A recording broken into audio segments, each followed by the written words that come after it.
Welcome to Hive Talks, hosted by Hive80.com, the fastest growing platform for health, wellness, and medicine.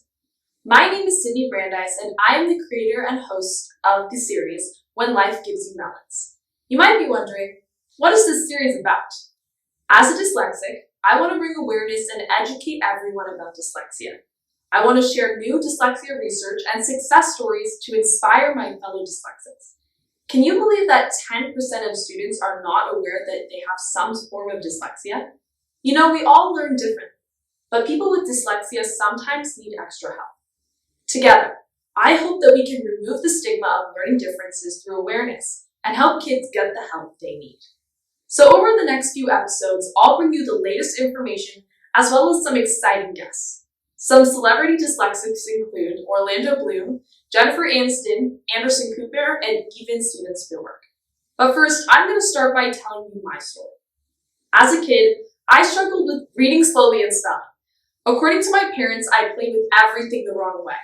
My parents didn't understand what was going on with me, or if I was just a wild child. To fix me, they put me in Kumon. That's like purgatory for dyslexics. For those of you who do not know what Kumon is, it's like a torturous program of massive repetition. With good intentions, they pushed me hard to fix my spelling and read more. Despite getting to level J in Kumon, I still have horrible spelling and am a slow reader. However, a superhuman effort in elementary and middle school got me through with good grades. If your grades are good, then they assume that you don't have a problem. However, no one could put together the pieces for me and help me the way that I needed them to. My parents assumed that if I got all A's and 1 B, there was a big problem. So they ended up taking me to a neuropsychologist, thinking I had ADD. She told me I had executive functioning issues, and that my parents were just overestimating my potential academically. My parents didn't let that get in my way, and continued to push me. I kept a spelling notebook, and would write down words I didn't get right 50 times, only to spell them wrong the next day. I spent hours reading classic novels only to have my sister finish 5 books in the same time. I would even get headaches and feel nauseous while reading. My parents thought I was making it all up, and I don't blame them. I can be a bit of a drama queen.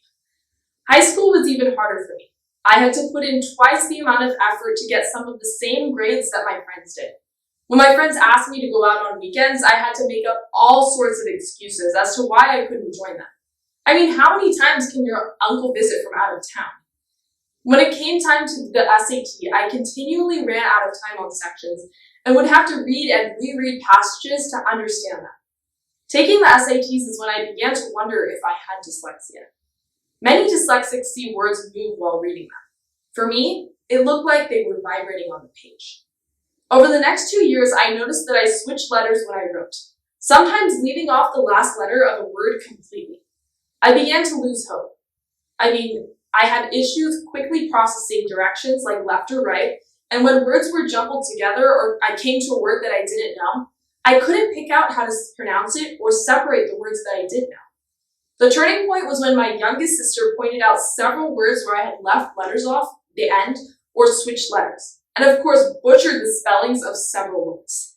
My 2 younger sisters had both won their school spelling bees, and I told my parents I wanted to get tested for dyslexia again.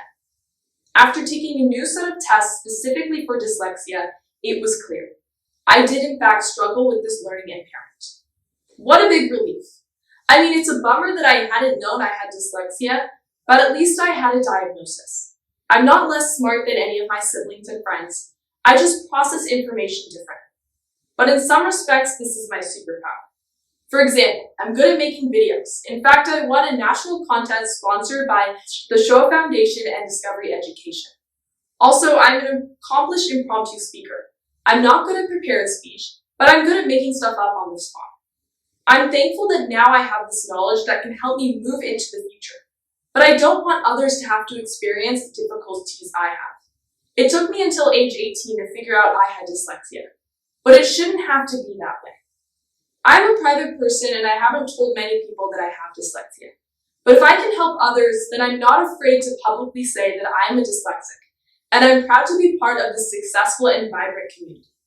Please watch and follow me on Hive80, and if you know anyone who has similar symptoms, please encourage them to seek help. We will have a list of resources on my Hive80 page. Keep an eye out for new episodes in my series, When Life Gives You Melons. We will be having exciting new guests like Charles Schwab and Aaron Brockovich. Thank you for watching.